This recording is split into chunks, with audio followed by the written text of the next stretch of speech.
talk about who you would take with that 17th overall pick if you were Trent Baalke. If looking at all things considered, if it goes the way that I think it would be, Brian Thomas will be there, wide receiver. Go and get him. Again, he's a guy that is a great. But you told me your boy from FSU. I want him, but then I'm just sitting back thinking, I don't think he's going to be there. That's the real. What I think is going to happen. I think what's going to happen. And my bad, I forgot about that.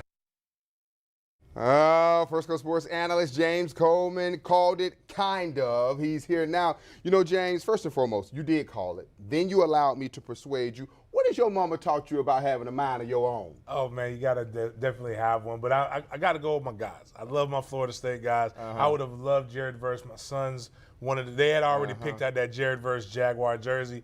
But the things that I was hearing and what I knew, I had to go with Brian Thomas. So you sure? Yeah, I'm sure. You Of sure course now? not. Like, yeah, he's here you now. Sure? Okay, so let's talk about Brian Thomas. Today he met with the media today here in the 904. He is the newest member of the Jacksonville Jaguars. Jags taking him with that 23rd overall pick. Two things. What do you think about the pick, and what part of his game will help the Jaguars offense most? What I think of is I think it's a pretty good pick, especially considering where you're at. You're able to trade back, gain some more value, be able to get more draft capital, but you also got a potential weapon that's not going to just be here for 1 year, but you can be here to grow with Trevor Lawrence. So I think that's the most important thing. What he can do is he's able to take the top off of the defense. He's sure-handed.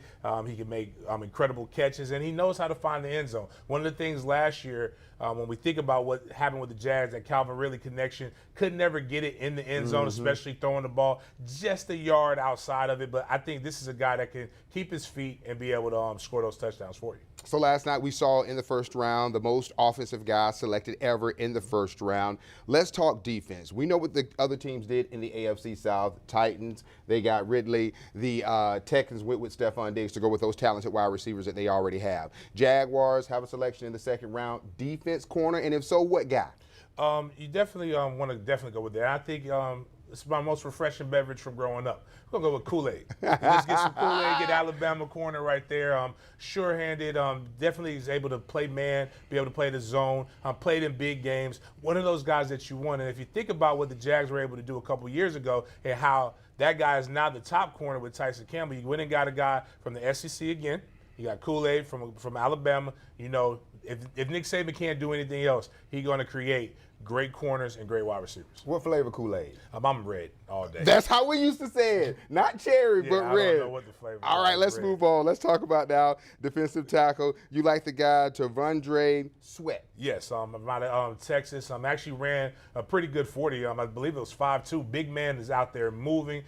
He's going to be able to create double gap. You're gonna have to double team him, and that's kind of what you want when you want Josh Allen to be able to Trayvon to be able to get to the passer. You got to have that interior to be able to clog up. Always find pieces that you want on the defense, and luckily in the second and third round there should be plenty of guys available like him. Stay with defense. Got about 20 seconds here. Let's go with your other guy, Chris Barswell. Yeah, another defensive end again.